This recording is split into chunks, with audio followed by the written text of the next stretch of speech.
कहानी नीरू की है। पंजाब की नीरू की शादी दिल्ली के राहुल से होती है।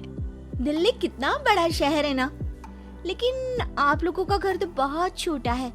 हमारे पंजाब में तो ये बड़े बड़े घर होते हैं कि मजा ही आ जाता है। कोई बात नहीं नीरू, मैं भी तुम्हारे लिए बहुत बड़ा मकान बनाऊंगा बहुत जल्दी। नीरू के पिता जहाँ पंजाब के जाने माने व्यापारी थे, वहीं उसका पति राहुल दिल्ली में एक सिंपल नौकरी करता था। माँ, यहाँ तो घी मक्खन इतना महंगा है कि क्या बताऊं।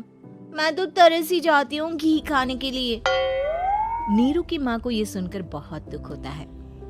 मेरी बेटी को घी नसीब नहीं हो रहा है और ये बहू यहाँ बैठकर घी में शक्कर डाल रही है।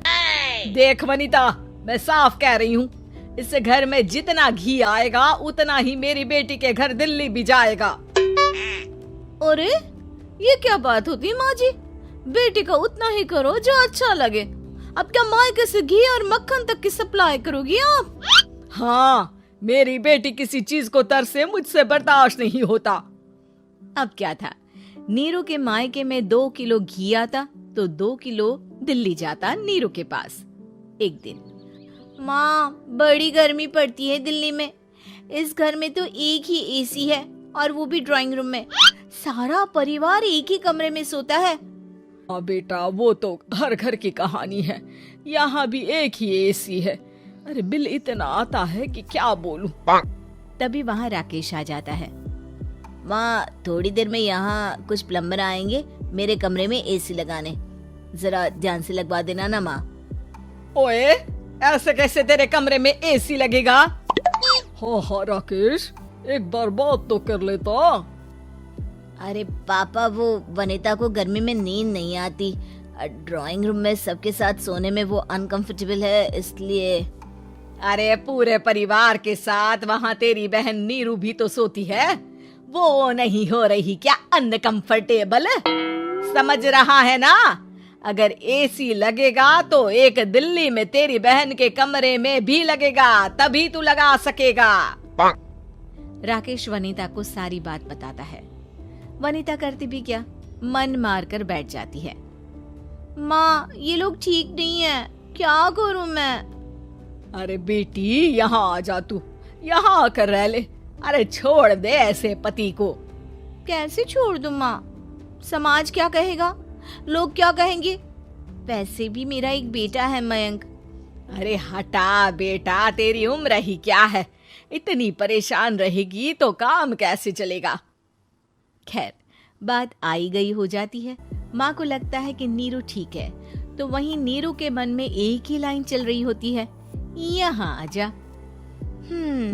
माँ ने तो बोल ही दिया है कि यहाँ आजा। बस मयंक थोड़ा सा बड़ा हो जाए, इन गरीबों को छोड़कर मैं वापस माँ के पास ही चली जाऊंगी। वो इसी सोच में बाजार में चल रही थी कि मैम, आपका दुपट्टा जमीन को छू रहा है। नीरू जैसे ही उस लड़की की तरफ देखती है, देखती ही रह जाती है। हाय रे, कितना सुंदर लड़का है ये। अब क्या हुआ? मैंने कहा आपका दुपट्टा। तो खुद ही उठाकर दे दो ना। लड़का समझ जाता है कि नीरू उस पर फिदा हो चुकी है। वो उससे उसका नंबर लेकर चला जाता है। अब क्या था, नीरू और रोहित में लगातार बातें होने लगती है। मैं हरियाणा का रहने वाला हूँ, यहाँ एक बड़ी कंपनी का मैनेजर हूँ। अच्छा, और कितने बच्चे हैं तुम्हारे? बच्चे? अरे मेरी तो शादी भी नहीं हुई है। तुम बताओ, शादी करोगी? नीरू शर्मा जाती है। अब लेकिन मैं तो पहले से ही शादीशुदा हूँ। मुझे फर्क नहीं पड़ता, बस तुम शादी कर लो, भाग चलते हैं। बहुत पैसे वाला हूँ मैं, हमेशा खुश रखूंगा तुम्हें। नीरू रोहित से मिलकर सारा प्लान बना लेती है और फिर एक दिन घर से भाग जाती है। दोनों शादी कर लेते हैं। शादी के बाद, क्या बात है नीरू, तुम्हें परेशान सा देखता हूँ, सब ठीक तो है ना? हाँ हाँ, सब ठीक है।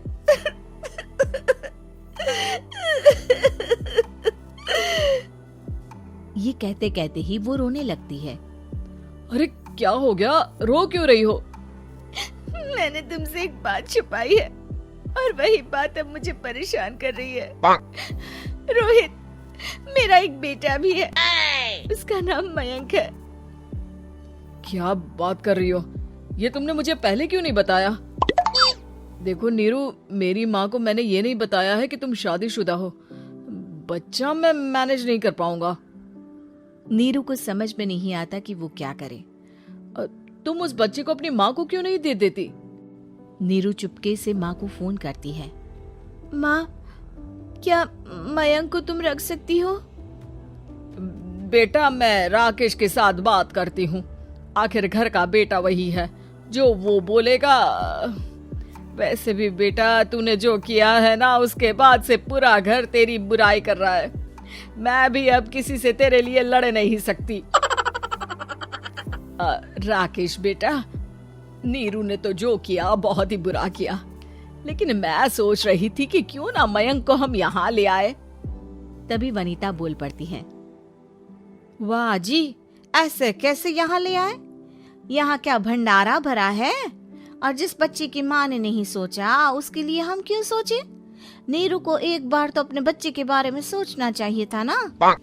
अरे लेकिन तेरे पास भी तो लड़का नहीं है ना वनीता। माँ, वनीता ठीक बोल रही है। कल को वो बड़ा होकर इसी घर का हिस्सा मांगेगा तो हम क्या करेंगे? माँ कहती भी तो क्या, वो चुप रह जाती है। वहीं नीरू का पहला पति कहता है।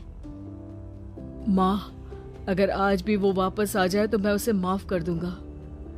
बेटा, गरीबी चीज ही ऐसी है, क्या करेगा? तू तो अब मयंक का सोच। वो बेचारा तो बिना माँ का हो गया। मयंक के खातिर तू दूसरी शादी कर ले बेटा। लोगों के लाख समझाने के बाद नीरू के पहले पति की शादी रिद्धि से हो जाती है, जिसके पहले पति से 2 बच्चे होते हैं। देखो जी, मैंने शादी सिर्फ बच्चे के खातिर की है। मैंने भी शादी सिर्फ बच्चों के खातिर की है। वहीं नीरू के दूसरे पति के मन में ये बात घर कर जाती है कि नीरू एक मासूम बच्चे को उसके खातिर छोड़ कर आई है। अब देखो नीरू, मुझे लगता है कि जो औरत अपनी कोख का बच्चा छोड़ सकती है, वो तो कुछ भी कर सकती है। कल को तुम्हें मुझसे अच्छा कोई मिल गया तो तुम तो मुझे भी बाय बाय कर दोगी ना।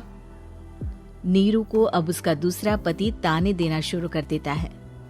तंग आकर नीरू उसके यहाँ से भागकर अपने पहले पति के पास चली जाती है, लेकिन ससुराल में क्या लेने आई है नीरू, मयंक को? नहीं नहीं सासू माँ, मुझसे गलती हो गई, मुझे माफ कर दीजिए। नीरू, अब वक्त खत्म हो गया है, मेरी शादी हो चुकी है। तो छोड़ दो ना उसे, हमारा बच्चा है। मैं आपको अपनी माँ नहीं मानता, मेरी नहीं मान तो बात अच्छी है। नीरू मयंक की बात सुनकर समझ जाती है कि उसके पास अब न आसमान रहा, ना ही जमीन।